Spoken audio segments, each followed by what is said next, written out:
আসসালামু আলাইকুম। ওয়ালাইকুম আসসালাম। জি আপু, কি নাম? আপু কি পিয়া। নাম? আমার নাম পিয়া। পিয়া? হুম। পিয়া আপুর হয়েছে নি বিয়া? না, হই নাই। হয় নাই?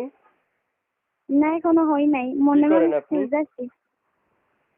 কি করেন? বাসা বাড়ি কাজ করি। সাইডে যদি আউটসাইডে কেউ থাকে, আপনি একটু দূরে যান, দূরে গিয়ে কথা বলেন।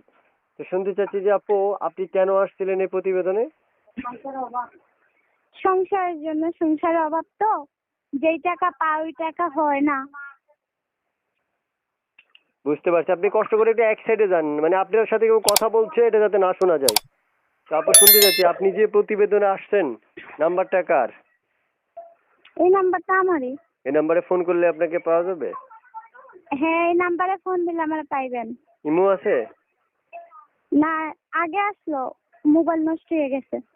আচ্ছা, প্রিয় দর্শক শুনতে পেরেছেন, আমি যে আপুর সাথে কথা বলছি, ওনার এই নাম্বারে ইমো নেই, তবে আগে ছিল, এখন আর ইউজ করে না।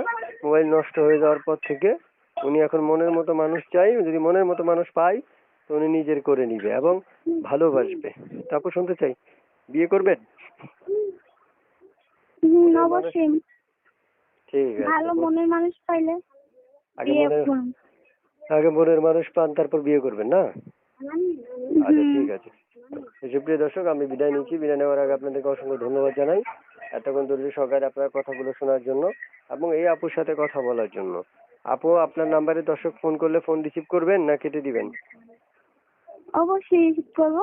রিসিভ করবেন? হ্যাঁ। আচ্ছা, ঠিক আছে। মার্শাল্লাহ, আপনার কণ্ঠটা সুন্দর আছে। দর্শক আপনাকে এখন আপনার কথাগুলো শুনে ফোন করবে এবং প্রত্যেকটা কল রিসিভ না করলে জীবনও বিয়ে হবে না, অভিশাপ দিয়ে দিলাম। ঠিক আছে? ওকে, ভালো থাকেন। আর কিছু বলবেন? কোথায় থাকেন আপনি? আপনি কুমিল্লা চানগ্রাম। কুমিল্লা চান্দিনাতে থাকেন? হুম। আচ্ছা, ঠিক আছে। প্রিয় দর্শক, কুমিল্লা থেকে যুক্ত হয়েছে, ছোট্ট করে বিদায় নিচ্ছি। অনেকক্ষণ কথা বললাম আপনাদের সাথে, আগামী পর্বে আবারও কথা হবে। আল্লাহ হাফেজ। আসসালামু আলাইকুম রহমতুল্লাহ। ওয়ালাইকুম আসসালাম।